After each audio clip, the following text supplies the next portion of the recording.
The protagonist of this story, Ghislaine Perdium, has a reputation for being an uncontrollable swordmaster, a man stuck in his room, out of his mind, and to top it off, the useless oldest son of Count Perdium. With all these glorified titles, you might think he's just some spoiled brat, but nope, that's not the case, at least not anymore. And his opponent is finding that out the hard way. This bearded bastard can barely believe his eyes as he's getting his ass handed to him by this so-called useless son of a gun. Ghislaine, on the other hand, is as cool as a cucumber during the battle. He's actually pretty glad that all the money he spent on setting this trap is finally paying off. So he asks this bearded bastard if he's enjoying the surprise. Of course, this infuriates the bearded bastard, because it's like Ghislaine knew exactly what was going to happen. Well, Ghislaine doesn't hesitate to own up to it. It's not just that he knew his enemy's plans. He knew everything from the start. He knew how many soldiers there were, who the spies were, and who helped this guy with reinforcements. He knew literally everything. The bearded bastard can hardly believe it. He starts shouting in disbelief. He is mad that his ace card has also been exposed by someone he thought was useless trash. But Ghislaine isn't having any of it. He shuts the guy up with a solid kick to the face, making it clear that this yapping fool can keep talking all he wants. But no matter how many battles take place, Ghislaine is certain that he is going to win. You might be wondering how he is going to win every time. Well, it is because my guy literally knows everything. Now let's rewind a bit. Almost a year ago, in the kingdom of Lithuania, near the Perdium estate, Ghislaine Perdium wakes up to a shock. He's alive, but he shouldn't be. He was supposed to be dead. The last thing Ghislaine remembers is being in the middle of a losing battle, facing off against one of the continent's top 7 noble knights, a guy named Idun, who was supposed to be the one to take him down. Ghislaine, on the other hand, was no slouch himself. He held the title of one of the continent's top 7 mercenary kings, known far and wide as Ghislaine Perdium. Before ending Ghislaine's life, Idun remarks how he did not expect to encounter the trash of a fallen Perdium household. As far as Idun knows, Ghislaine had left the family after his sister's death, so it seemed like his name had faded from memory. Ghislaine is surprised to hear this, and asks this bastard how he knows so much about him and his past. Idun claims that he had known this for a long time. He'd worked tirelessly to track Ghislaine down because he was one of them, someone who had worked alongside the Delphine household to bring the Perdium family to its knees. The mention of one of them catches our boy off guard, because this means that it wasn't just the Delphine household behind the downfall of his family. There were others involved, and now, one of them was standing right in front of him. It was then that his disdain and thirst for revenge skyrocketed, and right at that moment, Idun cut his head clean off. But when our boy woke up, he found himself in one piece, even though his head was decapitated. Not only does he not have a single scratch on his body, but he also looks quite young. He starts looking around, unsure of what's going on, and right at that moment, someone calls out to him with the title of Young Master, telling him to come on out. This man is actually Perdium's soldier, Ricardo, but the poor guy finds a sharp sword pointed at his neck while our boy demands that he quickly answer his questions. Of course, the soldier on duty has no idea what's going on, so he just agrees to answer anything his master asks of him, though he wonders why his master has to point a sword just to ask a few questions. Well, Ghislaine is also quite surprised by this, because he wasn't expecting this kind of reaction from someone he considers an enemy. Ricardo quickly yanks himself out of his master's grasp, reminding him that he tired himself out from his tantrum earlier and fell asleep. He was stressed out about how he is going to command the group to raid the orcs. As you can imagine, this doesn't make any sense to our boy, while the soldier tells him to grab his stuff and get out because the people are waiting for him outside. Our boy has no clue where they're going, to which Ricardo reveals that they're heading to the Perdium estate. The mention of his family name completely baffles him, because as far as he remembers, the Perdium estate had fallen. As they reach the place, Ghislaine takes a bird's-eye view from the hill, which clears up any lingering doubts that it's definitely the Perdium estate, even though he had already seen it reduced to ashes back then. Ricardo under his breath tries to inquire why our boy keeps calling his own house a fallen one, as he might get kicked out if the Count hears it. Just like any sane person, Ghislaine pinches his cheek to see if he's dreaming. But well, the pain is very real, so he guesses he's not. He reflects on how he now has a younger face. His estate is also in good shape, and if he can piece all things together, this only means he's traveled back to the past. You see, his younger self resented the household, and the immaturity born from feeling inferior led to trouble. As more time passed, more people from the household started to avoid him, and he couldn't withstand the criticism, so he ran away from home. But several years later, he became a mercenary. He survived countless battles, built up his skills, and made a name for himself. He returned to the Perdium country to make up for his past mistakes, but by the time he got back, his household had already been crushed to dust. So, our boy lost everything, but it's all still here, once again. All the people he held dear are still here. He can barely contain his excitement to see that he's gotten another shot at life, but it's too early to rejoice. From what he's learned from Ricardo, they're here to raid the orcs. He vividly remembers that day. It was the day most of the people in his raid squad would die. In his past life, he had followed the orc raid squad in an attempt to make a name for himself. At that time, the report had said there were only 3 orcs, so Ghislain had thought it would be easy enough for someone like him, who had no experience commanding a squad. But when he got there were more than 20 orcs. Almost all of them ended up dying because of his foolishness and stubbornness.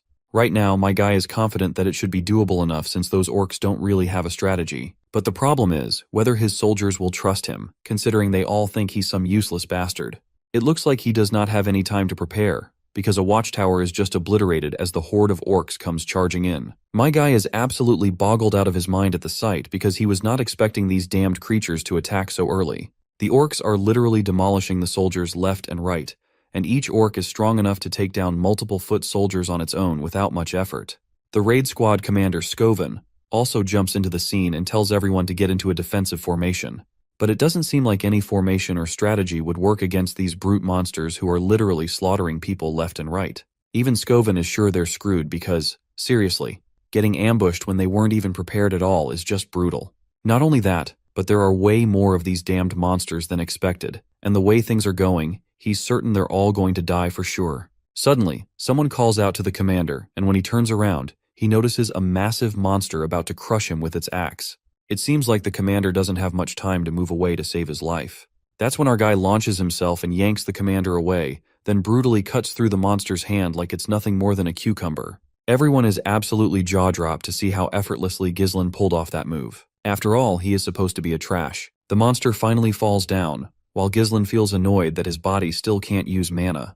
He then walks back to the commander, extends his hand, and demands the commander's rights.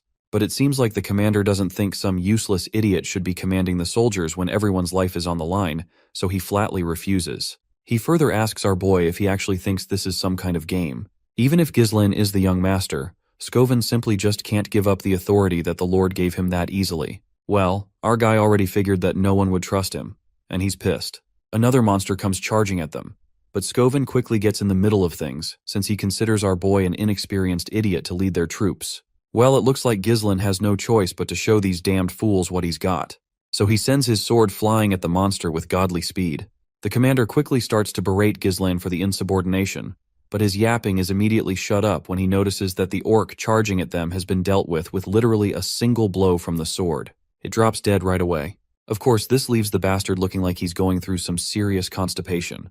Meanwhile, our guy questions this fool if he even knows the most important thing in battles. Of course, the commander doesn't know, since he's the actual useless trash here. So, Ghislain shifts his attention to the terrified soldiers and reminds Skoven that there's no hope in winning a battle when their troops are filled with fear. The first thing they should be doing is to gain momentum. With that said, our guy dashes once again, grabs his sword that was lodged in the monster's head, and leaps into the air. He lands right on top of another orc and thrusts his sword into the monster's skull. Skoven can barely believe his eyes. But our boy, on the other hand, just tells all the monsters to just come at him if they want to be killed. Of course, these foolish creatures quickly start charging at our boy, and he swings his sword like a ninja on caffeine, cutting through every one of these bastards who tries to get in his way. His speed, movements, reflexes, everything is so fast, and everything is happening so quickly that Skoven has no reaction but to stare in utter disbelief. Even as a mana user, it's hard for him to do anything, so how that skinny young master is even doing all of this? Though Skoven can tell that our boy is getting tired, he's still using the smallest of movements to dodge attacks, and his swordsmanship is striking their weak spots, like a manaless swordmaster, or perhaps even something greater. But our guy isn't ready to give up yet. He tries to trigger these mindless monsters by asking if this is all they've got since they're not living up to their reputation as a warrior species. The other soldiers also stare in utter disbelief, seeing that all the orcs are charging at the young master. Everyone calls to their commander for his next order, but this bastard is too cowardly to show the courage our boy is displaying. He can't get over the fact that our boy ran into a group of orcs and drew their attention in order to make them chase him. He doesn't seem to understand why he is running now, and why he's running toward the edge of a cliff. It doesn't take long for him to realize that Ghislain is planning to send those orcs plummeting off the cliff. Acting fast, he orders his troops to raise their shield wall as they prepare to follow the young master's lead. Meanwhile, the orcs are hot on our boy's heels. He's pretty sure Skoven, being a skilled commander, will figure out his plan. Although he'd love to slice all those orcs down himself, his crappy stamina won't allow it. Still, this idea is not bad either. Once he finally reaches the edge of the cliff, the orcs notice soldiers positioned behind them in a defensive stance. Without hesitation, our boy jumps off the cliff, signaling to Skovan to execute the plan. The soldiers charge at the monsters, and with one push, the orcs are sent tumbling off the cliff to their bloody deaths. The effort pays off and every last one of them is taken out. The soldiers are left exhausted, but Skovan is completely stunned when he notices our boy still hanging onto the cliffside, his sword lodged into the rock. Despite the situation, there's not a hint of fear on his face, just a confident smirk aimed straight at his commander. For a moment, the big-mustached Skovan is startled, but then he breaks into a proud smile. He quickly extends his hand, but it's too short to reach the young master, and the grip our boy had on his sword eventually loosens. The boy starts to fall, leaving everyone bewildered by this unexpected turn of events. Meanwhile, Ghislain begins to descend into the realm of unconsciousness, where he hears his sister's voice and fragments of memories of her. He's not sure what's going on, and right at that moment, his sister grabs his hand and he is yanked out of his dream. He wakes up to find himself in bed, and the first thing that comes to his mind is how he's even alive. He tries to sit up, but his entire body hurts like hell from the movements, making him crawl up in pain. His whole body aches. It must be the consequence of pushing his limits. At least, this pain assures him that he is alive. Right at that moment, a maid walks into the room, looking quite happy to see her master awake. It doesn't take our boy long to recognize her as Belinda, while the girl expresses her frustration through her words, talking about how much stress he's caused her. That's when Ghislain rushes at her and hugs her tightly. She has no clue why he's acting like this, but we all know he's just glad to see her again after so many years. You see, she used to be his personal maid. Belinda had been by his side since he was little. Despite the mess he used to cause, she was the only one who stayed with him. But after the family fell to ruin, she went missing, and he never thought he'd get to see her again like this. That's when he decides to tell Belinda the truth. He starts dropping some serious truth bombs, saying that a catastrophe will soon strike Perdium, and that the truth is, he died, and came back to life. But of course, Belinda doesn't take him seriously. She agrees that the orcs nearly killed him, but she doesn't believe his wild story. He tries to explain it to her again, but she just starts berating him for his reckless moves. Eventually, he decides to give up, since she's not going to believe him anyway. She reminds him of the upcoming festival, something he might have missed if he were injured. The mention of the festival catches our boy off guard, and seeing his clueless reaction, the lady decides to remind him that Lady Elena has been waiting for the day to go to the festival with him. It would be a great chance for the two siblings to get close to each other again. Finally, Ghislain remembers that there was always a festival around this time of year, and in his past life, he didn't have time to enjoy it because of his traumatic experiences. He then asks her how much time left before the festival starts, to which she responds that since it's next week, he has about a week left. The fact that he remembers this seemingly random festival is because it was the day a traumatic tragedy happened, one that haunted him for the rest of his life. Apparently, on the day of the festival, his sister Elena is supposed to die. With the speak of the devil, his sister enters the room, and our guy rushes to hug her as soon as he can. The young lady is bewildered to see such a passionate hug coming from her brother out of the blue. She starts to blush and asks him if he's trying to pull some kind of prank. But little does she know, his brotherly love for her is sincere. But since he's not letting go, the lady herself yanks him out of her embrace. This leaves Ghislain's weakling body struggling for a moment, because his sister has got some crazy strength. It seems like Elena and he don't get along, because she flat out makes it clear she's only here to visit him because Belinda invited her. Apparently, these two siblings don't have the best relationship, and Elena vividly remembers the time he insulted her.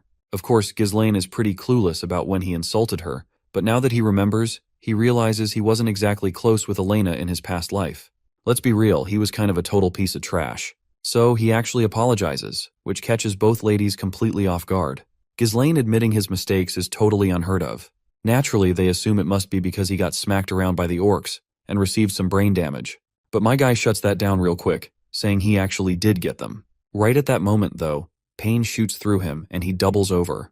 This gives Elena the perfect chance to mock him even more, as it's pretty clear who really got who. As much as those remarks might seem a bit sharp, they're not really insulting at all. In fact, Ghislain feels totally warmed by their characters and smiles in response, thinking everyone is exactly as he remembers them. He can't help but wonder why the old him wasted so much time on pointless things. You see, during the festival next week, Ghislain rejected Elena's offer to go together, and made an excuse that the events from the raid squad had upset him. That was the last time he saw her, and after that, Elena's body was found, shredded to pieces, along with her bodyguards. Even to this day, Ghislain regrets not being with her at that time. Suddenly, a knock on the door catches their attention. It's a bunch of knights, apparently, her bodyguards. The guy with dark brown hair is Jamal, and the one standing just behind him is Philip. Elena asks why they've come, since they were told to wait outside. The man apologizes and says that the servants want her to oversee their work on the festival supplies. Hearing this, Ghislaine gets confused. He wonders why they'd ask Elena to do that. Belinda, once again, seems a bit disappointed to see Ghislaine acting clueless, so she reminds him that there's a shortage of workers in Perdium, and even the young lady needs to help out. This is actually news to Ghislaine, because back then, he never really cared about what was going on, so it's obvious he doesn't know. Now that he's here, though, he decides to help out. Once again, his little sister is surprised to hear this, and both of the girls wonder if he really did get hit over the head. Later, we arrive at the bustling festival area, where everyone is rushing to prepare their stalls before the festival kicks off. But all of them start getting a bit creeped out when they hear that Ghislaine wants to help too. Meanwhile, his sister is still trying to push him away, asking how they can treat someone who wants to help. The best way he can help, she says, is to stay out of their way and out of trouble. But Ghislaine is not ready to leave her alone here. Her body was found near the slums, far from the festival grounds. Someone must have called her out there or forcibly moved her. To prevent that from happening again, he needs to learn the ins and outs of the castle first. Right at that moment, a knight comes rushing in, calling out to Ghislaine. It's one of the knights, known as Old Man Fergus. The old man is out of breath but doesn't take a moment to rest. He starts crying, mentioning how concerned he was when he heard about the orc incident. His sister chimes in too, mentioning how he's been acting really strange lately. She thinks it'd be better if Fergus takes him back. Well, it looks like Ghislaine has no choice but to give in. He tells the old man to take him to the abandoned training field in the castle. The old man asks, a bit curiously, why he wants to go there. Ghislaine just responds that he wants to train. The big mustached man is not sure what the young master is up to, but he doesn't question Ghislaine's judgment any further. He takes him to the training hall. Upon entering, the first thing Ghislaine notices is that the training hall is in much better condition than he expected.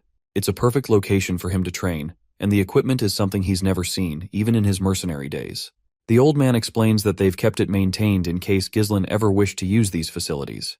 The old man has always had faith that Ghislaine would recover from whatever mental struggle he's been going through. Seeing how concerned the old man is, our boy is forced to reflect on how much the old man has tried to help him all along. He literally had no clue about any of this, and now he feels sad for not realizing it sooner. He then gives the old man a pat on the shoulder and assures him that dying feels like crap, so he plans to live long enough. As usual, the old man is bewildered to hear him talk as if he's already experienced life and death. But Ghislaine quickly agrees, casually telling him that he did, in fact, die and was resurrected.